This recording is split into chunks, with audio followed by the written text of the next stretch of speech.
ప్రతి మనువు స్వర్గంలో ముందే ముడిపడుతుందా? ఆ మాటే నిజమైతే ఈ చట్టం విడగొడుతుందా?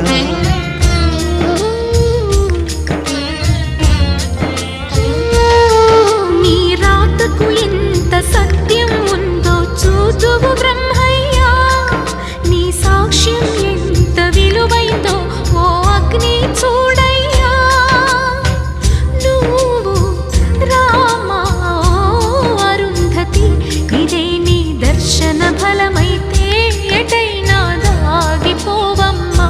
నిజంగా పెళ్ళికి బలముంటే సూటిగా ఇటు దిగి రావమ్మా. పందిరి వేసిన ఆకాశానికి ఇవ్వమ్మా ఆహ్వానం, పీటను వేసిన ఈ నేలమ్మకి ఇవ్వమ్మా ఆహ్వానం.